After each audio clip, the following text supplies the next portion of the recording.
Welcome to history pages.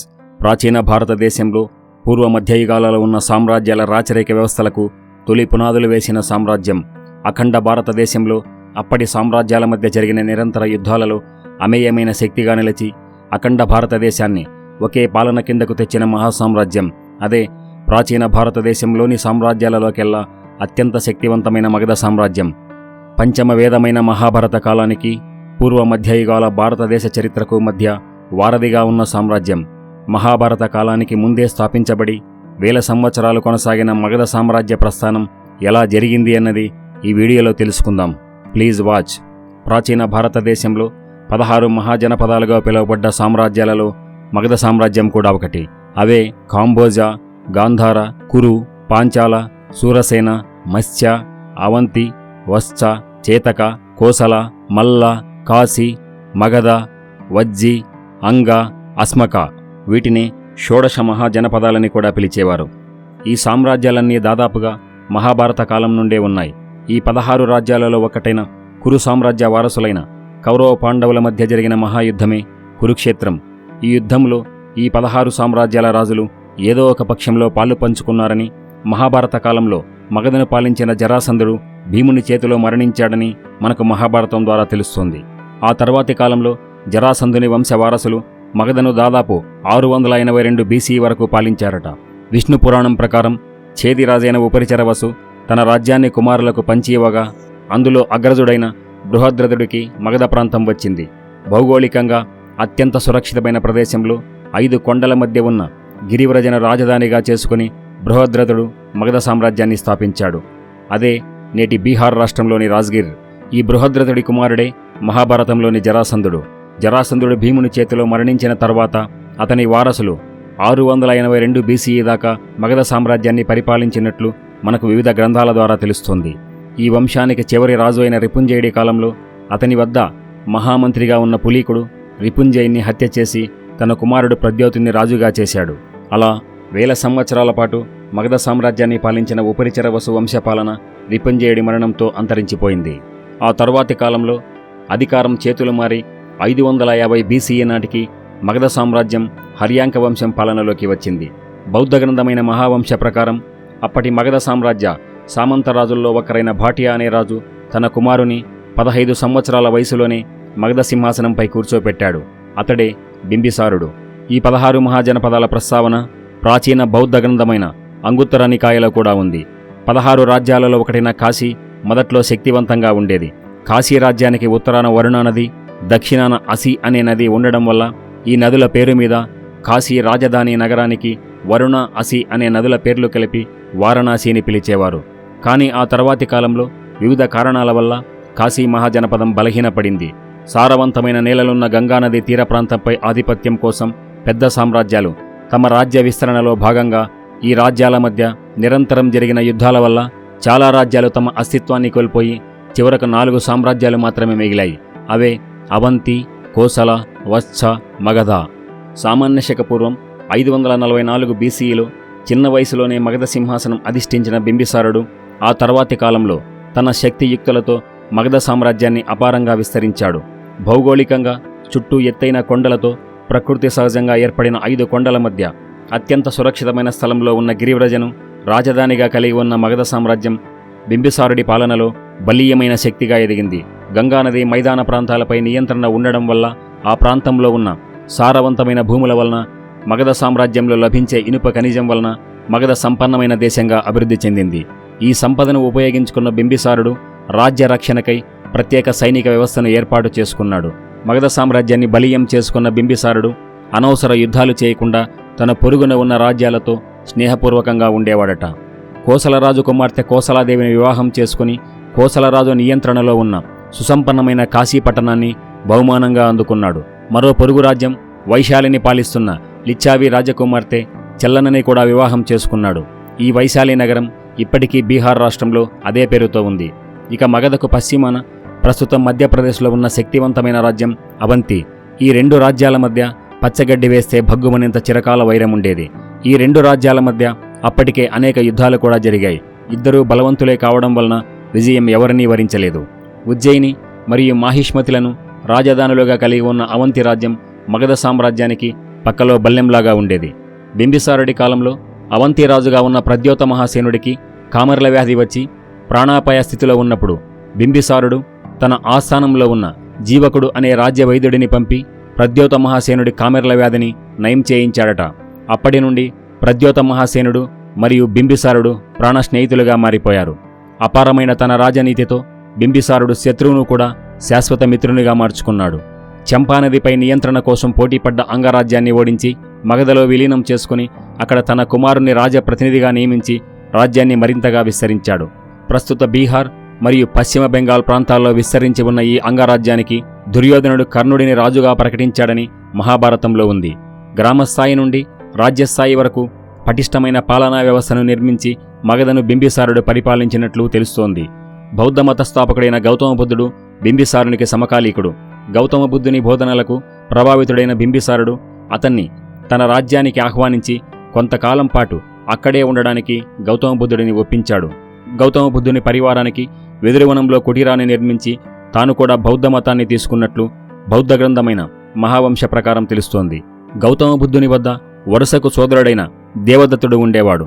Gautama బుద్ధుని పేరు ప్రఖ్యాతుల పట్ల అసూయాగ్రస్తుడైన దేవదత్తుడు గౌతమ బుద్ధుని అంతం చేయడానికి అనేక ప్రయత్నాలు చేశాడట.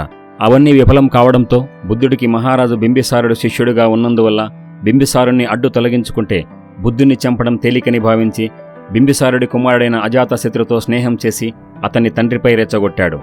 బింబిసారుడు తన మరో కుమారుణ్ణి త్వరలో రాజుగా ప్రకటించి తాను బౌద్ధ సన్యాసిగా మారబోతున్నాడని, కాబట్టి నువ్వు రాజు కావాలంటే తండ్రి అడ్డు తొలగించుకోమని అజాతశత్రును రెచ్చగొట్టాడు.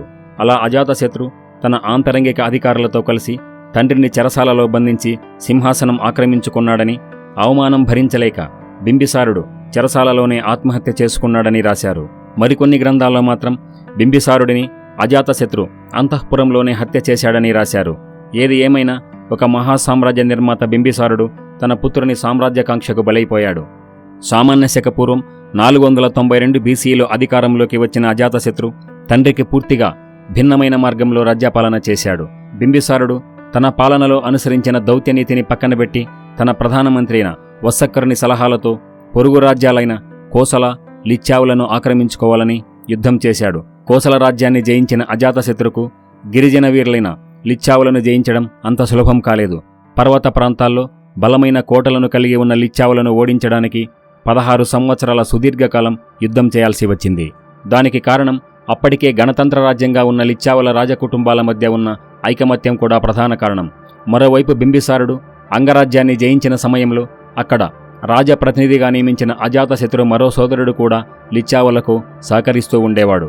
లిచ్చావులపై యుద్ధం చేయాలంటే తమ రాజధాని అయిన గిరివ్రజ నుండి లిచ్చావుల రాజధాని వైశాలి నగరం సుదూరంగా ఉండడం వల్ల సైన్యాన్ని తరలించడం ఆలస్యం అవుతుందని భావించిన అజాతశత్రు గంగా సోను నది సంగమ స్థానంలో వైశాలి రాజ్యానికి సమీపంలో పాటలీ గ్రామ అనే పేరుతో ఒక కోటను నిర్మించి అక్కడి నుండి లిచ్చావులతో యుద్ధం చేశాడట.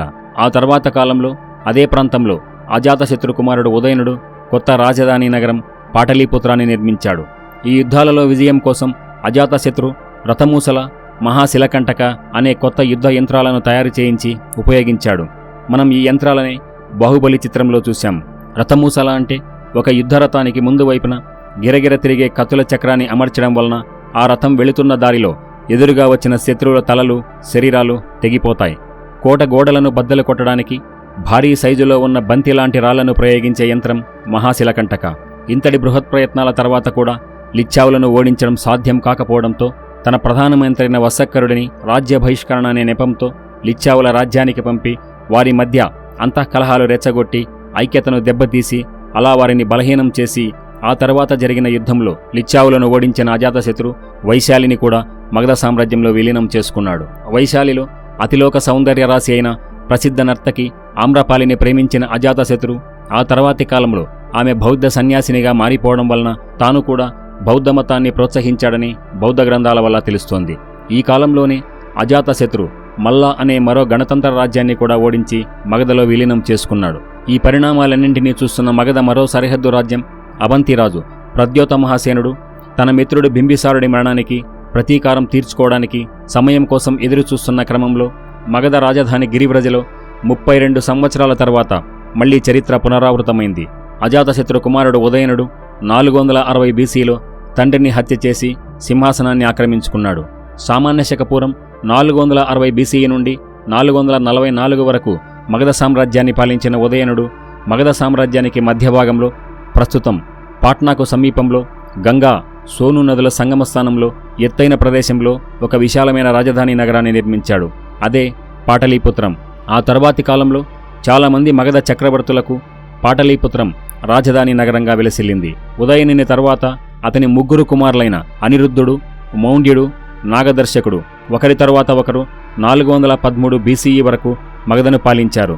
కానీ వీరు అంతటి మహాసామ్రాజ్యాన్ని సమర్థవంతంగా పరిపాలించలేకపోవడం వలన, వీరి కాలంలో మగధ సామ్రాజ్యం బలహీనమవడం వలన ప్రధానమంత్రిగా ఉన్న శిశునాగుడు ప్రజా పోరాటం లేవదీసి ప్రజల మద్దతుతో హర్యాంక వంశ చివరి రాజు నాగదర్శకుడిని తొలగించి మగధ సింహాసనాన్ని అధిష్ఠించాడు. ఇక్కడితో మగధ సామ్రాజ్యంలో హర్యాంక వంశపాలన అంతరించిపోయి శిశునాగ వంశపాలన ప్రారంభమవుతుంది. శిశునాగ వంశం 413 బీసీఈ, 345 బీసీఈ.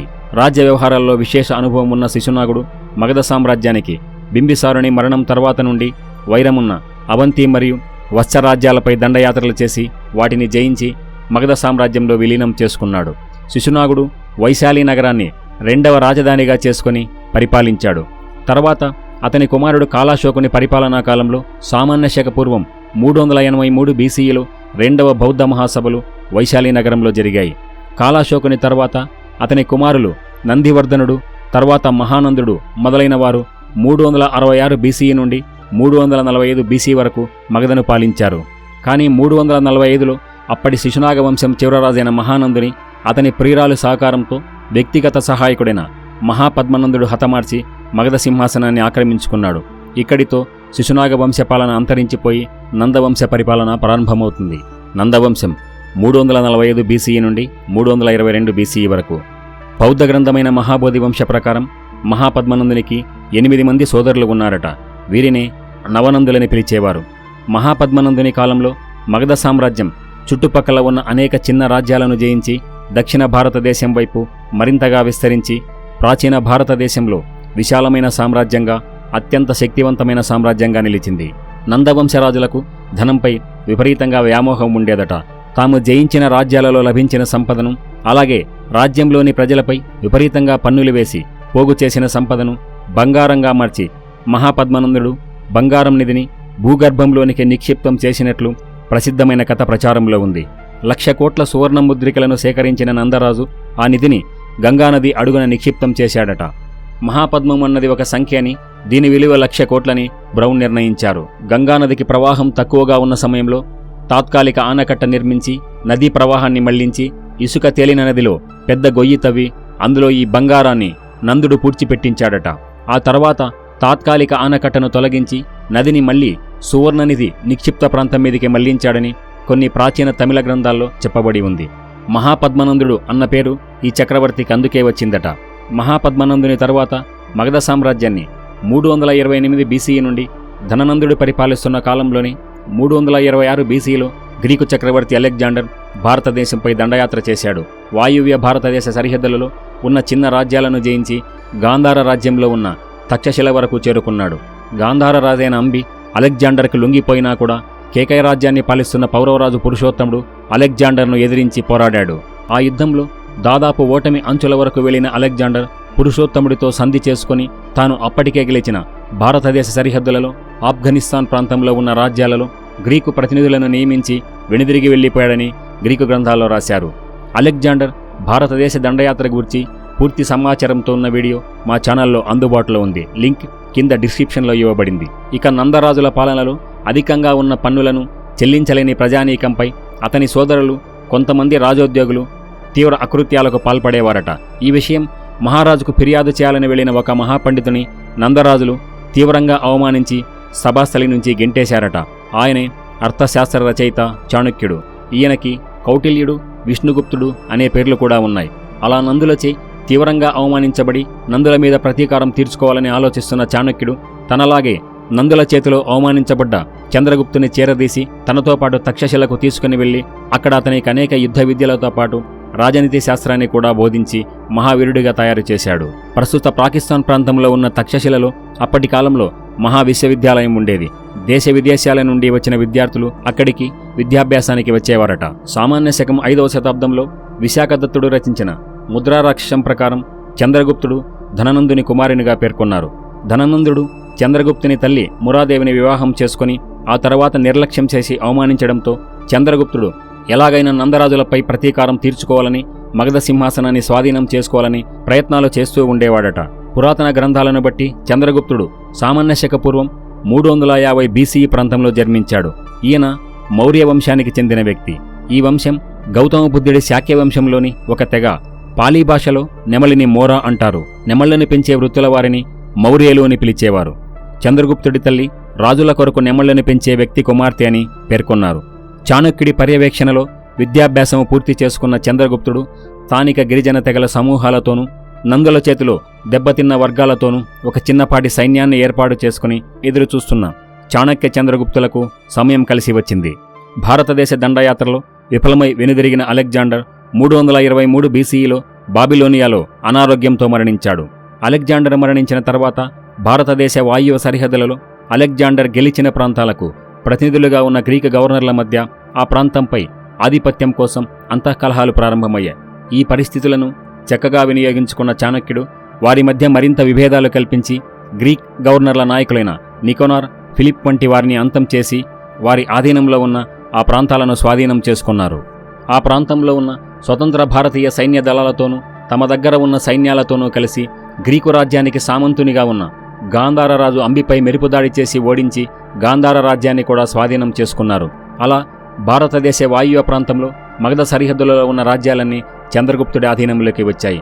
కానీ అపారమైన సైన్యం ఉన్న మగధపై దండయాత్ర చేయాలంటే మరింత సైన్యం కావాలని ఆలోచించిన చాణక్య చంద్రగుప్తులు నందరాజులు అంటే గిట్టని సామంతరాజు పర్వతకుడి సహాయంతోనూ మగధ సామంతులుగా ఉన్న కళింగరాజుతో సంప్రదించి మగధపై తిరుగుబాటులో తమతో కలిసి పోరాటం చేయడానికి సహకరిస్తే మగధకు చంద్రగుప్తుడు రాజైన తర్వాత కళింగ దేశాన్ని స్వతంత్ర దేశంగా ప్రకటిస్తామని మాట ఇచ్చి భారీ సంఖ్యలో సైన్యాన్ని సమకూర్చుకుని 322 BCలో మగధ రాజధానిపై దండయాత్ర చేశారు. అప్పుడు జరిగిన యుద్ధంలో ఎలాగైనా మగధని జయించాలని పట్టుదలతో దీర్ఘకాలిక ప్రయత్నాల్లో ఉన్న చంద్రగుప్తుడే విజయం సాధించాడు. ధననందుని నిరంకుశ విధానాల వల్ల విసిగిపోయిన చాలామంది రాజోద్యోగులు, అమాత్యులు మరియు సామంతులు కూడా చాణక్యుని వ్యూహం ప్రకారం చంద్రగుప్తునికి సహకరించడంతో అపారమైన సైన్యబలం ఉన్న మగధ సామ్రాజ్యంపై చంద్రగుప్తుడు విజయం సాధించాడు. ధననందుడు ఒక రథం నిండుగా సంపదతో పారిపోయాడని, మిగతా నందరాజులను ప్రతిజ్ఞ ప్రకారం చాణక్యుడు అంతం చేయించాడని వివిధ గ్రంథాల్లో పేర్కొన్నారు. మౌర్యవంశం 322 BCE నుండి 185 BCE వరకు మగధ సామ్రాజ్యాన్ని పాలించారు. అలా ఆ యుద్ధంలో విజయం తర్వాత మౌర్య చంద్రగుప్తునికి విశాల సామ్రాజ్యంతో పాటు భారీ సైన్యం కూడా సంక్రమించింది. ఈ సైన్యాన్ని ఇంకా పెంచి 30,000 అశ్వదళం, 9,000 గజబలం, 6 లక్షల కాల్బలం సమాయత్తం చేశాడు. విదేశీల దండయాత్రలను నివారించాలంటే అఖండ భారతదేశం అంతటిని ఒకే పాలన కిందకు తీసుకురావాలన్న చాణక్యుని అభిష్టం ప్రకారం ఈ సైన్యంతో ఉత్తర భారతావని అంతా తన అధీనంలోకి తెచ్చుకున్నాడు. సింధు నది తూర్పు వైపున ఉన్న ప్రాంతాన్నంతా జయించాడు. ఆ తర్వాత మధ్య భారత్తో పాటు దక్షిణాపతాన కర్ణాటక, ఆంధ్ర, తెలంగాణ, తమిళనాడు సరిహద్దుల వరకు సామ్రాజ్యాన్ని విస్తరించి అఖండ భారతదేశానికి తొలి చక్రవర్తి అయ్యాడు. చంద్రగుప్తుడి పట్టపురాణి దుర్ధర వీరి తనయుడే బిందుసారుడు. ఈ కాలంలోనే అర్థశాస్త్రాన్ని రచించిన చాణక్యుడు చంద్రగుప్తునికి ప్రధానమంత్రిగా ఉండి మౌర్య సామ్రాజ్యాన్ని అత్యంత శక్తివంతమైనదిగా తీర్చిదిద్దాడు. పాటలీపుత్రను రాజధానిగానే ఉంచి ఇతర ప్రాంత రాజులను జయించి సామ్రాజ్య సరిహద్దులను పశ్చిమ దిశలో సింధు నది వరకు, తూర్పు దిశలో బంగాళాఖాతం వరకు పెంచాడు. అలెగ్జాండర్ నియమించిన మాసిడోనియా గవర్నర్ల ఆధీనంలో ఉన్న పంజాబు ప్రాంతాన్ని ఇప్పటి పశ్చిమ, ఉత్తర పాకిస్తాన్ 305లో స్వాధీనపరుచుకుని మౌర్య సామ్రాజ్యాన్ని చాణక్య చంద్రగుప్తులు మరింతగా విస్తరించారు. ఈ విజయాలతో చంద్రగుప్తుని కీర్తి విశ్వవ్యాప్తి చెందింది.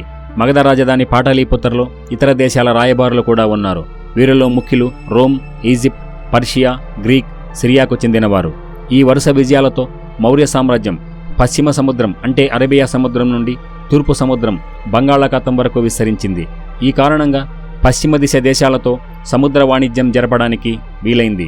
ఈ వాణిజ్యం ద్వారా కలప, వస్త్రాలు, మణులు, సుగంధ ద్రవ్యాలు, విలువైన లోహాలు తదితరమైన వాటిని ఈ దేశాలకు ఎగుమతి జరిగింది. మౌర్యుల కాలంలో రాజధాని పాటలీపుత్ర ప్రపంచంలోనే అతిపెద్ద నగరంగా పేరుగాంచింది. 570 గోపురాలు, 64 ద్వారాలు ఉన్న ఈ నగరం 8 మైళ్ళ పొడవు 2 మైళ్ళ వెడల్పుతో ఉండేదట. ఈ భారత రాజధాని అశోకుడి కాలంలో రోమ్ నగరం కంటే దాదాపు రెట్టింపు పెద్దదిగా ఉండేదట. చంద్రగుప్తునితో సహా అందరూ మౌర్యరాజులు గొప్ప నిర్మాణదారులు. తాను విద్యనభ్యసించిన తక్షశిలను తూర్పున ఉన్న పాటలీపుత్రతో కలుపుతూ సుమారు 1600 కిలోమీటర్ల పొడవైన రహదారి నిర్మించాడు.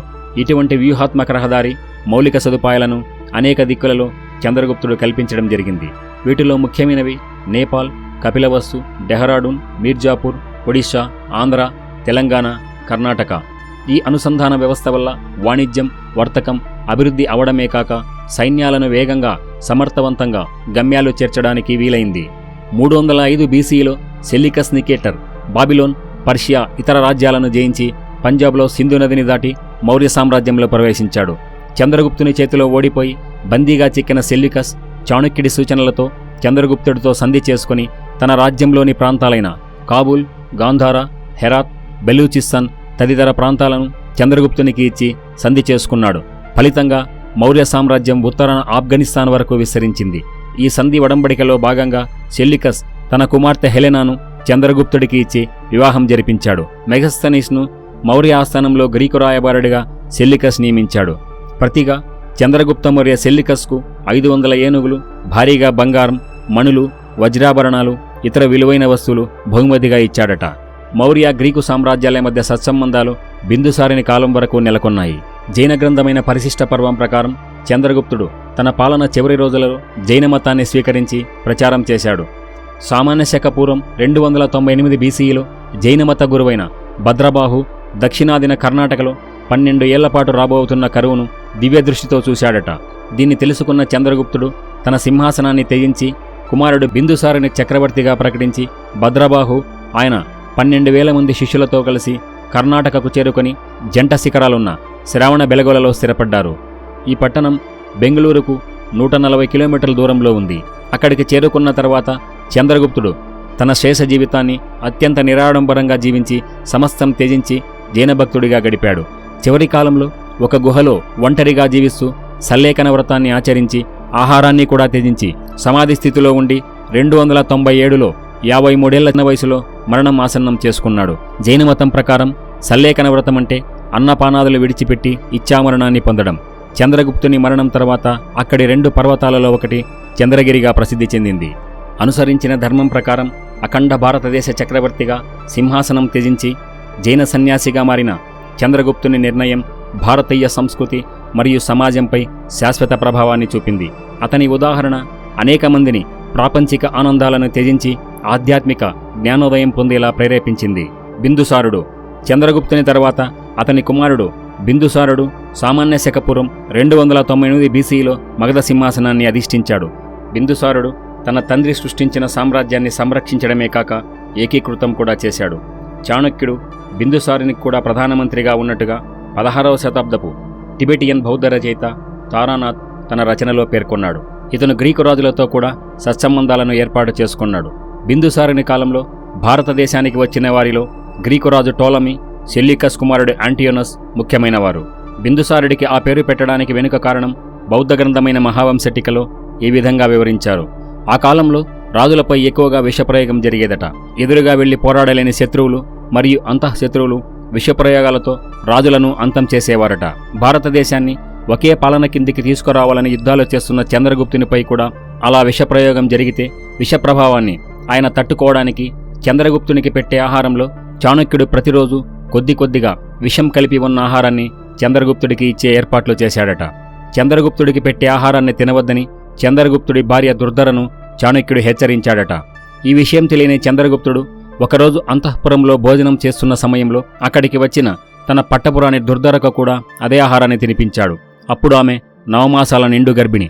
చాణక్యుడి హెచ్చరికలను మర్చిపోయిన దుర్ధర చంద్రగుప్తుడు తినిపించిన ఆహారాన్ని తిని కుప్పకూలి అపస్మారక స్థితిలోకి వెళ్లిపోయింది.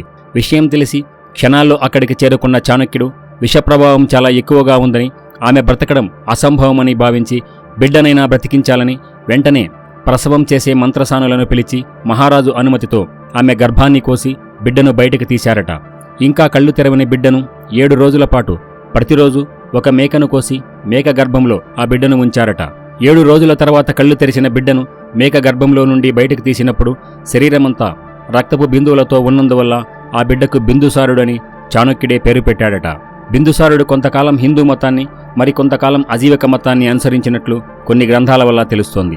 అతని ఆస్థానంలో అజీవక మతానికి చెందిన ప్రఖ్యాత జ్యోతిష్యుడు పింగళ వస్స ఉండేవాడు. చంద్రగుప్తుని అభ్యర్థన ప్రకారం చాణక్యుడు బిందుసారుని పాలనలో కూడా ప్రధాన అమాత్యులుగా కొనసాగాడు.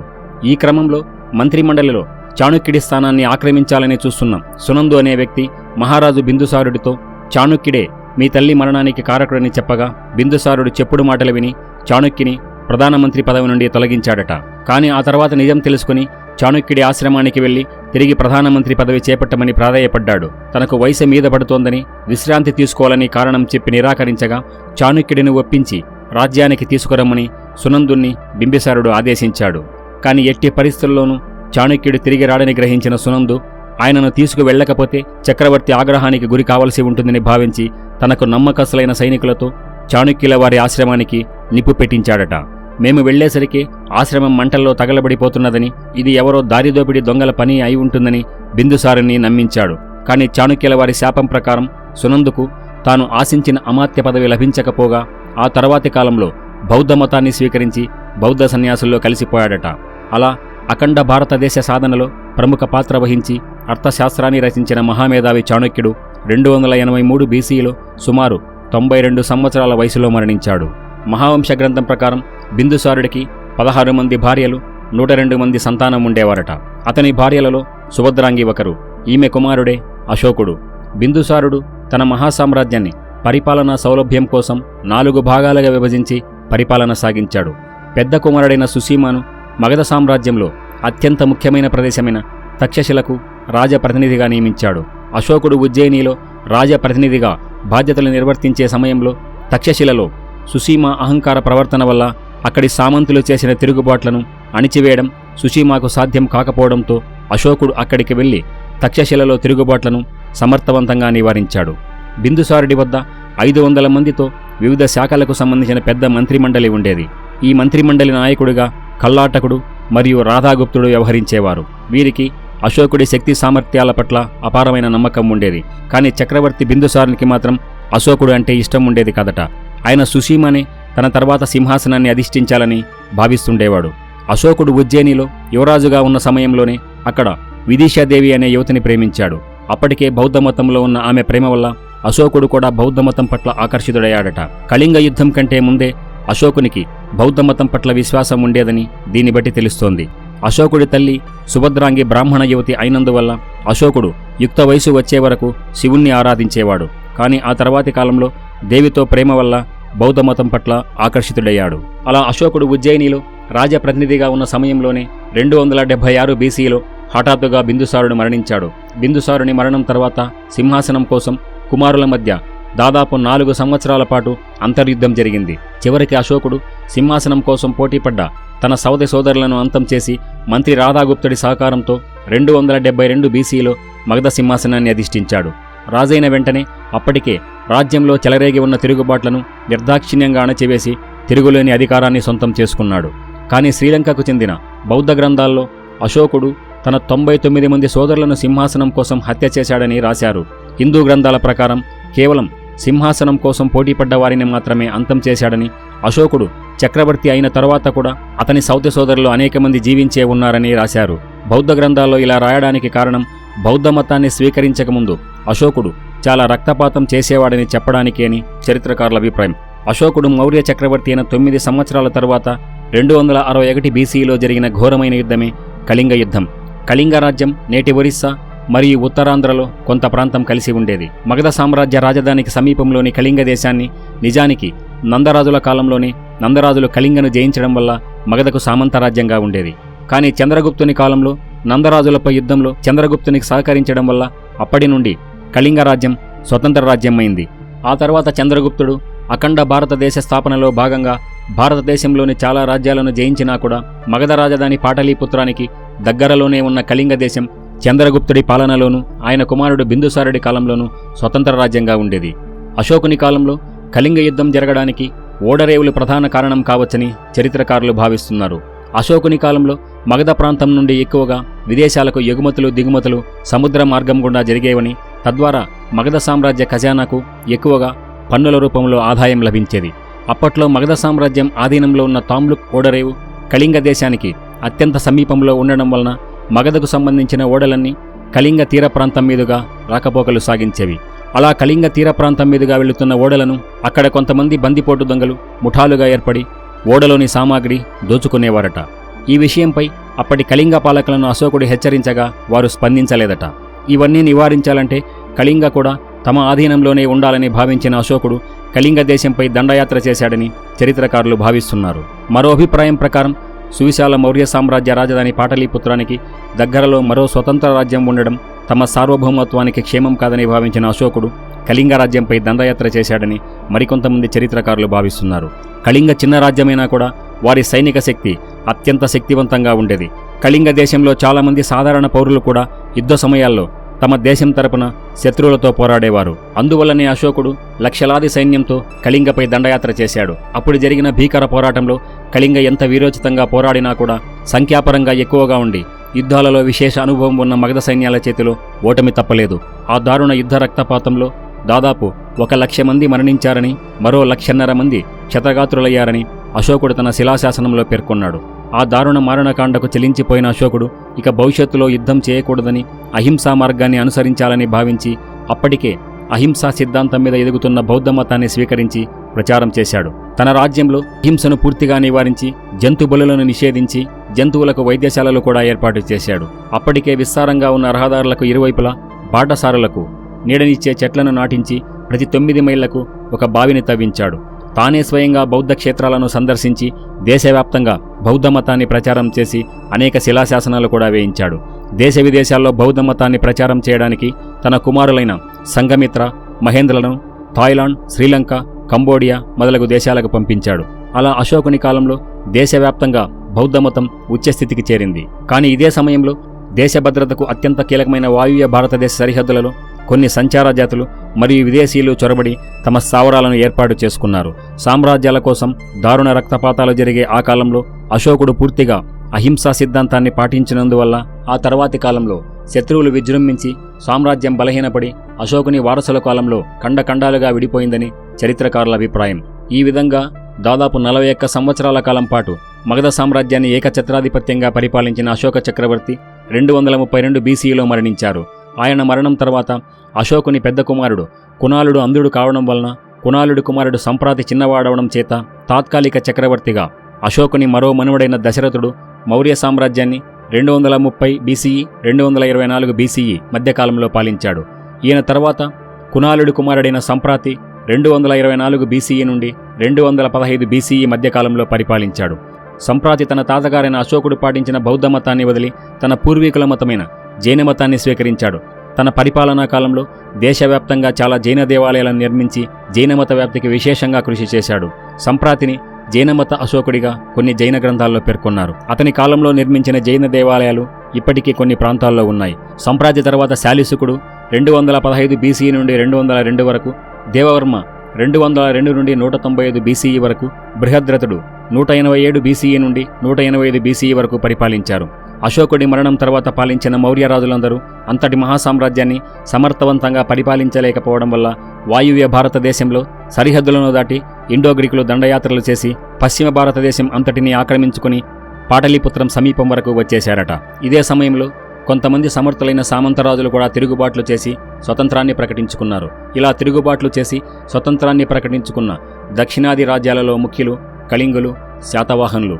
ఇలా మౌర్య సామ్రాజ్యం పతనమవుతున్న పరిస్థితుల్లో రాజ్యంలోని వివిధ వర్గాల సహకారంతో చివరి మౌర్య చక్రవర్తి బృహద్రథను హత్య చేసి అతని సైన్యాధ్యక్షుడైన పుష్యమిత్ర శుంగుడు ఆక్రమణలు పోగా మిగిలిన మౌర్య సామ్రాజ్యాన్ని స్వాధీనం చేసుకుని శుంగవంశాన్ని స్థాపించాడు.